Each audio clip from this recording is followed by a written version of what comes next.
سؤال أكمل الفراغات. أول حاجة لازم نعملها إن احنا نقرأ الكلمات اللي موجودة فوق أول. عندي فوتبول كرة القدم، فاميلي عائلة، ريستورانت مطعم، جراس العشب، بيكنيك نزهة خلوية، يعني زي حتة كده بنقعد فيها وقت الفسحة. طيب تعال نشوف الكلمات نفسها. فوتبول كرة قدم يعني هيقول لك أنا بلعب كرة قدم. فاميلي عائلة يقول لك أنا قعدت مع عائلتي، زرت مع عائلتي، ذهبت إلى مكان مع عائلتي. ريستورانت مطعم، رحنا المطعم شفنا المطعم. جراس العشب، قعدنا على العشب لعبنا على العشب. بيكنيك رحنا طبعا ايه، قعدنا كده واتفسحنا شوية. تعال نشوف بقى اللي معانا. last Friday الجمعة اللي فاتت I went to الأزهر Park. أنا ذهبت إلى حديقة الأزهر. I went there. أنا ذهبت هناك. with مع. my دي من الحاجة بتاعتي أنا، حاجة بتاعتي أنا. يعني لما أقول my car عربيتي أنا، my bus أتوبيسي، my book الكتاب بتاعي، my cat القطة بتاعتي. فبقول لك أنا ذهبت مع إيه بتاعي أنا.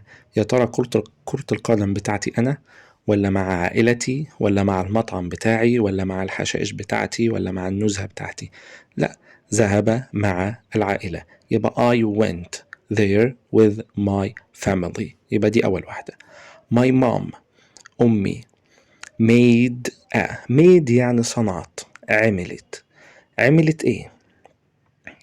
يا ترى عملت كرة قدم، ولا عملت مطعم، ولا عملت عشب، ولا عملت لنا مكان، جهزت لنا مكان عشان نقعد فيه. بيكنيك نزهة، عملت كده بقى، فرشت طبعا وعملت الكلام ده كله، دي اسمها البيكنيك. تمام. يبقى عملت لنا ايه؟ نزهة. تمام. يبقى رحنا المكان ده وعملنا نزهة هناك، يبقى picnic. We sat under a big tree. sat الماضي بتاع ست يجلس، sat جلس. فبقول احنا جلسنا under a big tree تحت شجرة كبيرة. on the على ايه؟ يا ترى قعدنا تحت شجرة على ايه؟ على كرة القدم، ولا على المطعم، ولا على العشب؟ لا، على العشب، يبقى on the grass. and we enjoyed استمتعنا the food بالطعام، استمتعنا بالأكل. I played أنا لعبت نقط with my brother مع أخويا. يا ترى لعبت كرة قدم ولا لعبت المطعم؟ لا، لعبت كرة قدم، يبقى I played football. تمام. التانية طبعا هنقرأ اللي فوق أول. clever. clever يعني نقول مثلا شاطر، ذكي. تمام. نقول شاطر عليه مثلا، أو ذكي، أو ممتاز، أو نشيط، المهم حاجة كويسة. does يفعل. lazy كسول. library مكتبة. student طالب. طبعا clever اللي هي ذكي دي، أو نشيط، أو ممتاز، طبعا هجيبها في حالة إن أنا عايز أوصف حد. does لو هقول فعل. تمام. فعل. lazy كسول لو هوصف إن هو كسول. library المكتبة. المكتبة ده نستخدمها إن إحنا ذهبنا إلى المكتبة عشان نقرأ كتب أو كلام من ده. student طالب، فأقول إن هو طالب.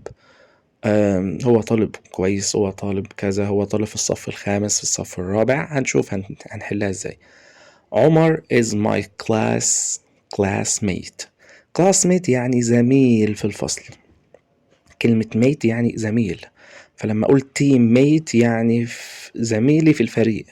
لما أقول work mate يعني زميلي في العمل. تمام. room mate يعني زميلي في الغرفة اللي أنا قاعد فيها. classmate يبقى زميلي في الفصل، يبقى هو زميله بس في الفصل. in my school في المدرسة بتاعتي.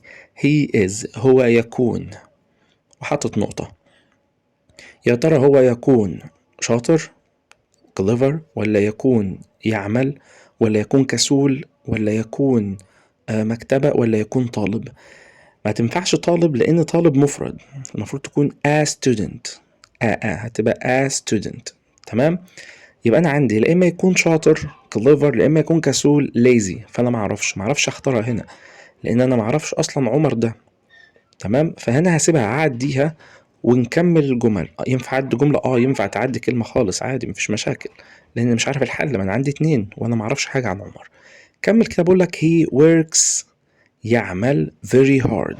يعمل very hard يعني بجد، بيشتغل بجد يعني بيذاكر بجد، بيذاكر حاجته. يبقى هنا دي الإثبات بتاع الجملة اللي قبلها. واحد بيشتغل كويس وبيشتغل بجد يبقى هو طبيعي شاطر. تمام، يبقى he is clever، دي الأولى. طيب بعد كده he likes، هو بيحب to read، يقرأ books، الكتب in the، في، هيقرأ الكتب فين؟ هيقرأ الكتب في يفعل ولا في الكسل كسول ولا في المكتبة ولا في الطالب؟ لا، هيقرأها في المكتبة، يبقى library.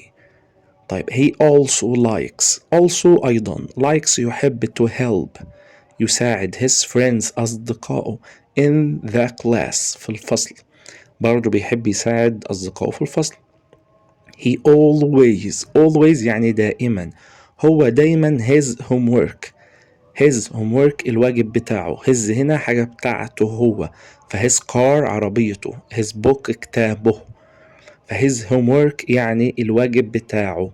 هو دايما الواجب بتاعه، يا ترى هو آه بيعمل الواجب بتاعه does، ولا كسول الواجب بتاعه، ولا طالب الواجب بتاعه؟ لا، بيعمل، يبقى does his homework. The teachers المدرسين think يعتقد، أو هم بيعتقدوا عمر ده is a wonderful، يعتقدوا إن عمر ده wonderful يعني رائع. بيكون إيه رائع؟ wonderful لو جت كده يبقى عايز حاجة بعدها، أقول wonderful day يبقى يوم رائع، wonderful school يبقى مدرسة رائعة، wonderful مثلا teacher يبقى مدرس رائع، wonderful girl بنت رائعة، wonderful film يبقى فيلم رائع. فأنا عايز أقول إيه اللي رائع بقى؟ عمر ده بيكون إيه رائع؟ يا ترى كسول رائع ولا طالب رائع؟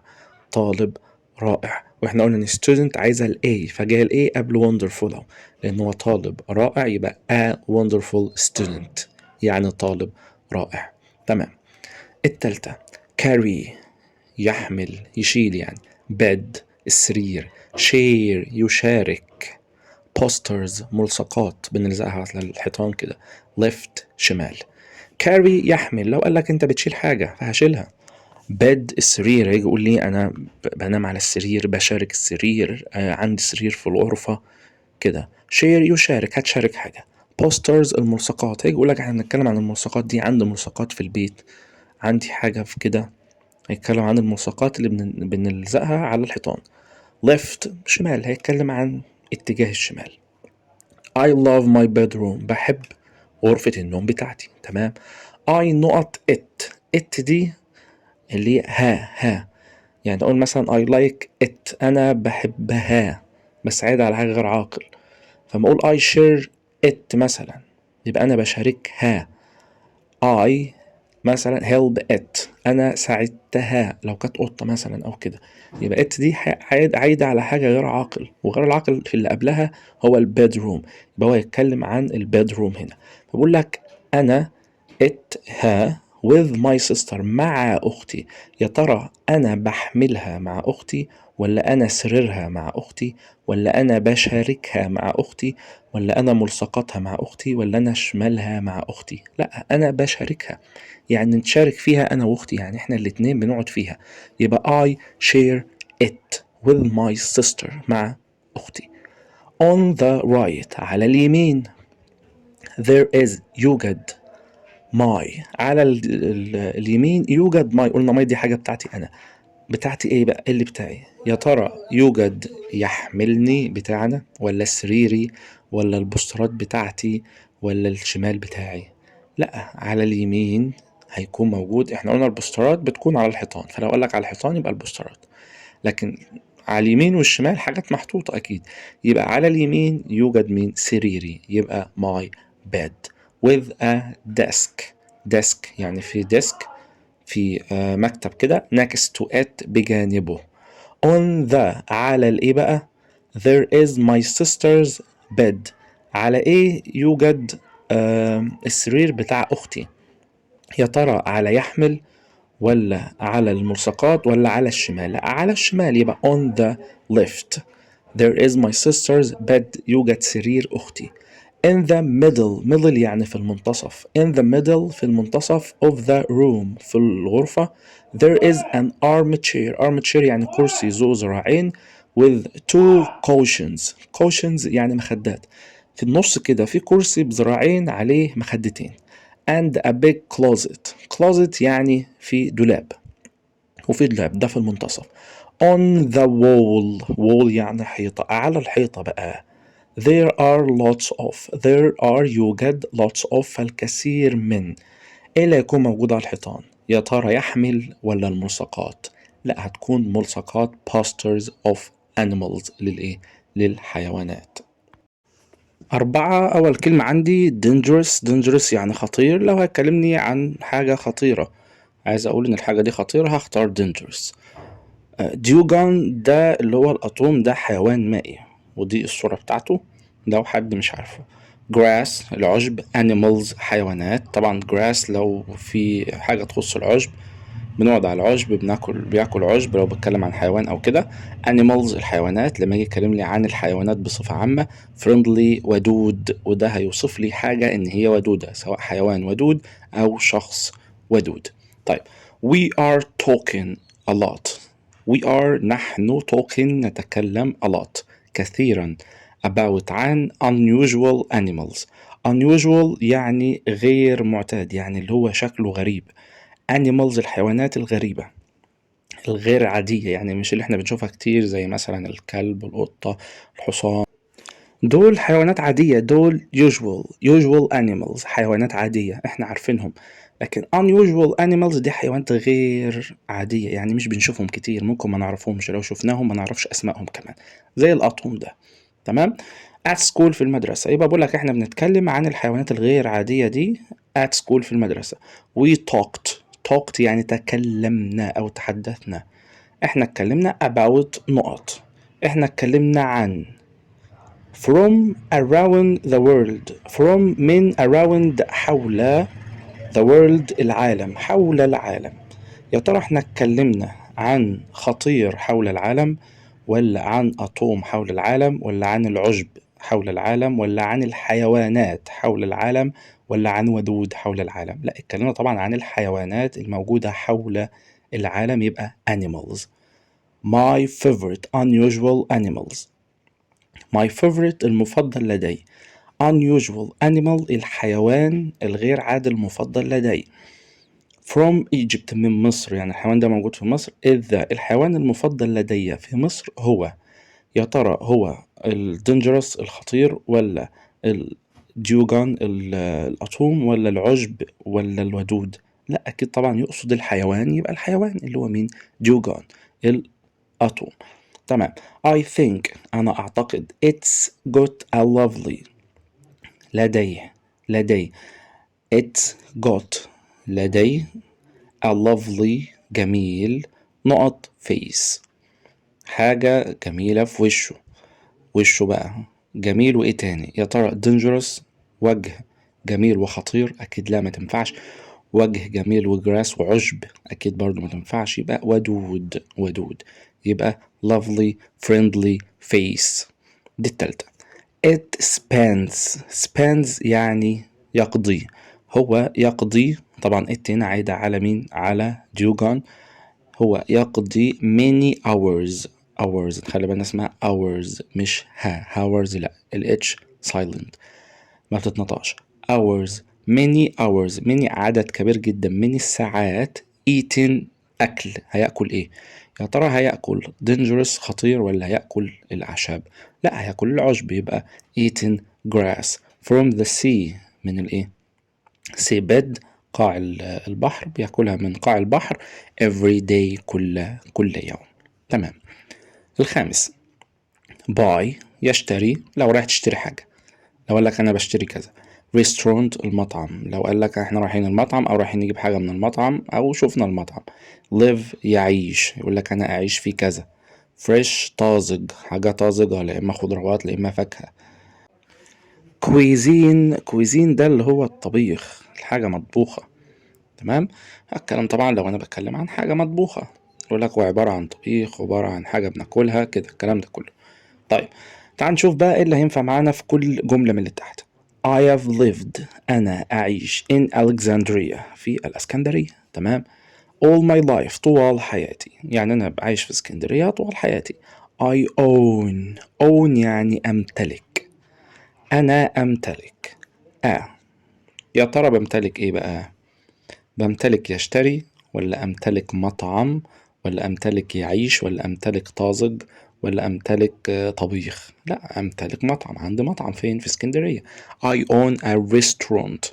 أنا أمتلك مطعم. Here هنا. So لذلك I have. أنا have to هنا معناها مش يمتلك. have to معناها مضطر أو يجب علي.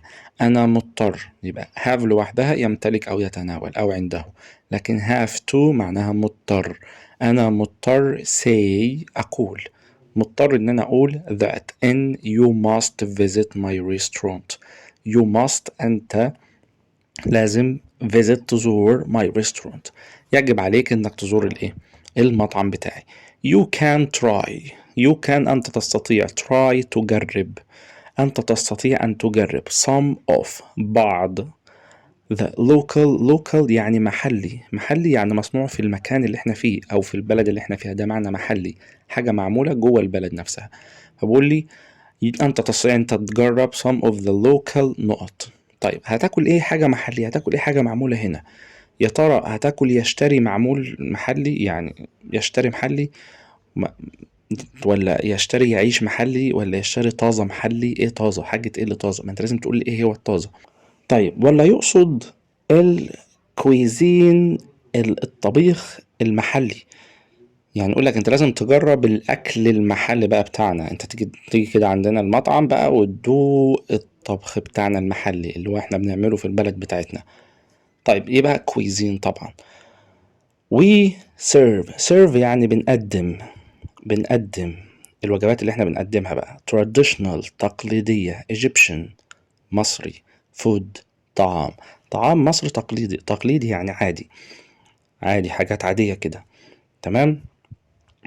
يبقى بيقول له احنا بنقدم اكل مصري تقليدي. using lovely باستخدام. هنستخدم ايه معاه بقى؟ lovely يعني جميل. بنستخدم حاجة جميلة معاه. ingredients مكونات. يا ترى بنستخدم مكونات يشتري، ولا مكونات يعيش، ولا مكونات طازجة؟ لا طبعا مكونات طازة. بنستخدم في الأكل بتاعنا مكونات طازة عشان يعمل لي أكل كويس. يبقى fresh ingredients. بعد كده بقول لي we have excellent supermarkets. we have نحن لدينا excellent ممتاز. supermarkets عندنا هنا سوبر ماركات ممتازة. but لكن I prefer يعني يفضل. أنا بفضل to نقط my ingredients إن أنا نقط my ingredients المكونات بتاعتي at the market من السوق. يا ترى أشتري المكونات من السوق ولا يعيش المكونات في السوق؟ لا طبعا هو بقول لك هو عندنا سوبر ماركات حلوة كتيرة جدا، بس أنا بفضل إن أنا أجيب حاجتي من السوق. يبقى أنا بفضل إن أنا أشتري المكونات بتاعتي من السوق. يبقى I prefer to buy my ingredients at the market من السوق. تمام. 6. honey طبعا يعني العسل. staff يعني فريق الشغل. ممكن لو انت في الفريق يبقى الطاقم بتاع الفريق نفسه. لو على الطيارة يبقى الطاقم العمل على الطيارة. في شركة يبقى الطاقم الموجود. في مستشفى يبقى برضو طاقم الفريق الطبي. طاقم يعني مجموعة كده، مجموعة العمل على بعضها. طيب staff يبقى معناها الطاقم بتاع الشغل. ماشي. طيب هاني طبعا العسل. لو هتكلم عن العسل هيقولك العسل مفيد، بنستخدم العسل في كذا، بنجيب العسل العسل بيجي من النحل، الكلام ده كله. ستاف الفريق، هيتكلم عن الفريق العمل سواء بقى في المستشفى، سواء في المدرسة، سواء في أي مكان على حسب ما يطلبه لك. helpful مساعد، بيساعد. هيكلمنا عن إن حد بيساعد حد، فهنوصفه إن هو helpful مساعد. crowded مزدحم، هيوصف لي إن في مكان مزدحم. مستشفى مزدحمة، الطريق مزدحم، المدرسة مزدحمة، الأوضة أيا كان. change يعني يغير. التغيير بقى، هيكلمني عن حاجة بتتغير، يبقى أنا هستخدم كل كلمة على حسب المعنى المطلوب ليها. بقول لي there is a special hospital in India. يوجد a special مميز hospital مستشفى مميزة in India في الهند.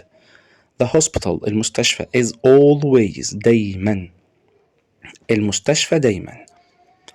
المستشفى دايما عسل، ولا دايما فريق العمل، ولا دايما مساعدة، ولا دايما مزدحمة، ولا دايما التغيير؟ لا، هي ممكن تكون بتساعد وممكن تكون مزدحمة. تمام. بس في الغالب هتكون، مش هنقول المستشفى مساعدة، ما كده كل المستشفيات بتساعد، بس هنا عايزين صفة جديدة، هيبقى مزدحمة. بس تعال نكمل نشوف، كان عندي 2 فهنكمل. بيقول لي because يعني بسبب.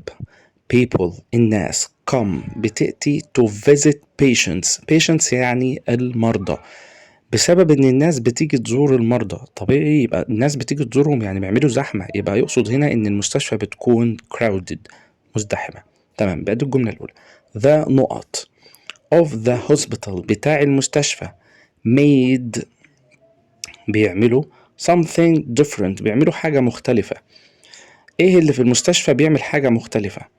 يا ترى العسل بتاع المستشفى مختلف، ولا الفريق العمل بيعمل حاجة مختلفة، ولا المساعد مساعد دي هي اللي بتعمل حاجة مختلفة، ولا التغيير بيعمل حاجة مختلفة؟ لا، الفريق نفسه، فريق العمل، الطاقم اللي شغال هناك، الطاقم الطبي هناك.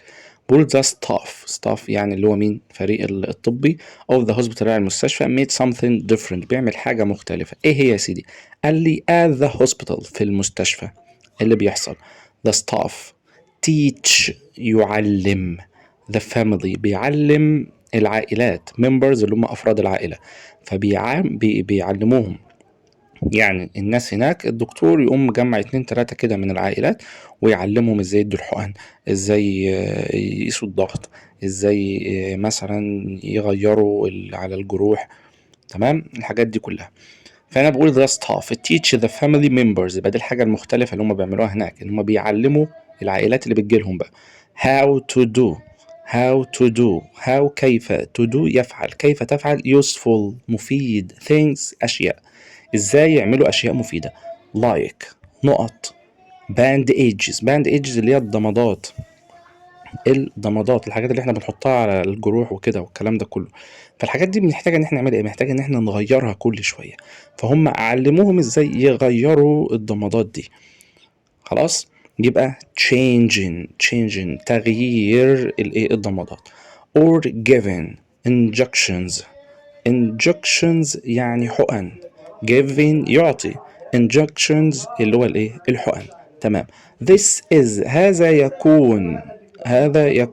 يكون ايه بقى؟ يا ترى هذا يكون عسل ولا هذا يكون مساعد؟ for both يعني كلاهما. مين هما؟ the staff الفريق and the patients والمرضى. ده مساعد لدول ودول. staff هيخفف عليهم الحمل شوية بتاع الشغل لأن في زحمة. في نفس الوقت على البيشنتس اللي هم هيلاقوا حد يعمل لهم الحاجة في وقت أسرع، حتى لما يروحوا البيت أهاليهم يقدروا إن هم يشتغلوا معاهم عادي جدا. تمام. هيبقى هنا هذا مساعد للاتنين، يبقى helpful. 7 بيقول لي travel يسافر، traveler مسافر، travelers المسافرون. يبقى يقول لك المسافرين يعملوا كذا، أنا قابلت المسافرين، فهيجيب لي كلمة مسافرون وعايزها تحت. trucks يعني شاحنات. وممكن تيجي بمعنى تاني بمعنى جذوع الشجرة. تمام. طيب branches فروع الشجرة. فروع ليه؟ الشجرة. lived يعيش أو عاش، طالما دي ماضي يبقى عاش. famous مشهور. يبقى لو اتكلم لي عن الشجرة هيبقى لا إما الجذوع لا إما مين؟ لا إما الفروع. لو جاب لي lived يبقى عاش، هيكلمني عن حد عاش في الماضي. famous مشهور، هيكلمني عن حاجة مشهورة. once في مرة من المرات there was كان يوجد a very big كبير جدا old tree شجرة. كان في شجرة قديمة وكبيرة، يعني شجرة قديمة من زمان قوي وكبيرة. in a hot dry land. hot حر، dry جاف، land أرض، في أرض حارة وجافة. it had إنها كان لديها. lived هنا يبقى عاش، يبقى had lived على بعضها عاش، هنا ما تنفعش كان لديها. it had lived عاشت for many years يعني بقالها كذا سنة موجودة. تمام، سنين كتير. Its trunk الجذع بتاعها was very wide. الجذع بتاعها was very wide يعني متسع، واسع. الجذع بتاعها كان واسع. And it had many green. It had إنه كان لديه many green كثير من إيه أخضر. طبعا جذع الشجرة بيكون فيه الفروع، بيطلع منه الفروع كده، يبقى هيكون فيه طبعا مش مسافرين خضراء ولا جذوع خضراء، ما الجذع ما فيهوش جذع، ولا طبعا عندي البرانشز اللي هي الفروع، ايوه هيكون منه فروع، مش هيكون طبعا مشهور خضراء، يبقى branches. It was إنها كانت، يقصد الشجرة، إنها كانت نقط، إنها كانت مسافرين، ولا إنها كانت جذوع، ولا إنها كانت مشهورة، على حسب. because it was إنها كانت the only tree الشجرة الوحيدة where it lived اللي لسه عايشة، اللي لسه موجودة هناك، يبقى هي مشهورة بسبب إن هي الشجرة الوحيدة الموجودة هناك، يبقى it was famous كانت مشهورة. تمام. it gave يعني أعطت، الماضي بتاع give يعطي، أعطت shelter يعني مسكن أو مأوى، عملت مسكن ومأوى. and rest يعني راحة، يبقى عملت مسكن ومأوى و rest راحة to hundreds يعني مئات، عملت مسكن ومأوى و الريست بتاعت اللي هو الراحة لمئات. يا ترى مئات الجذوع، عملت راحة للجذوع ولا للمسافرين؟ لا طبعا كانت راحة بالنسبة للمسافرين، هم معديين فيلاقوا الشجرة دي الوحيدة، طبعا الجو بيكون حر فبقعدوا تحت الشجرة دي يرتاحوا شوية ويقعدوا في الظل. تمام. they moved اللي هم ماشيين across the country، اللي هم ماشيين في الايه، في البلد او الدولة دي. 8 بيقول لي insects حشرات، هيتكلم لي عن الحشرات. pots دي الحلل والأواني، لو قالك بنستخدم ايه نحط فيه الطعام فهنستخدم هنا مين؟ البوت. drink يشرب لو هنشرب حاجة. cover يغطيه لو طلب مني ان احنا عايزين نغطي حاجة فهنختار cover. mats دي يعني سجادة، ممكن تكون حصيرة فاسمها يبقى اسمها reed mat ودي غالبا اللي هتبقى مطلوبة مننا reed mat. طيب the furniture يعني الأثاث، الحاجات الخشب اللي احنا بنستخدمها جوه البيت، الحاجات اللي احنا بنستخدمها وبنستعملها جوه البيت. in ancient Egyptian في مصر القديمة. homes في البيوت، يبقى الأساس بتاع البيوت المصرية القديمة was very different كان different مختلف from today يعني اليوم، طبعا ده زمان غير دلوقتي، فبقول لك هو كان مختلف عن دلوقتي. there يعني يوجد. where كان يوجد reed نقط، احنا قلنا اسمها reed mats يبقى كان في حصير. to sit يجلس and sleep on وsleep يعني ينام، كان في حصير عشان تنام وتجلس عليه. they used papyrus يعني ورق البردي، استخدموا الورق البردي ليه؟ to نقط the windows and doors عشان يعملوا ايه في الشبابيك والبيبان. طبعا هم استخدموا البابيريوس اللي هو ورق البرد عشان يغطوا بيه الشبابيك والايه والبيبان، يبقى cover. this kept يعني يحافظ أو يحمي من نقط outside بالخارج، طبعا يحميهم من الانسكتس من الحشرات، يبقى يحميهم من الايه، من الانسكتس الحشرات. بعد كده بقول لك in every home في كل منزل. there were كان يوجد large كبير، كان في حاجة كبيرة pots ولا الدرينك، يا ترى كان في حاجة كبيرة يشربوها ولا حاجة حلل كبيرة؟ هنشوف. and baskets يعني سلة كده. for store يعني يخزن، عشان يخزنوا crops محاصيل. and wooden boxes وكان في wooden boxes صناديق خشبية for clothes بالنسبة للهدوم، يبقى كان عندهم ايه؟ مع السلال طبعا بيحطوا في المحاصيل، بيحطوا في الأكل، يبقى البوتس. بوتس يعني إيه؟ يعني الأواني والحلل. آخر جملة not many people. not ليس many people ليس كثيرا من الناس had beds كان لديهم beds سراير or chairs أو كراسي.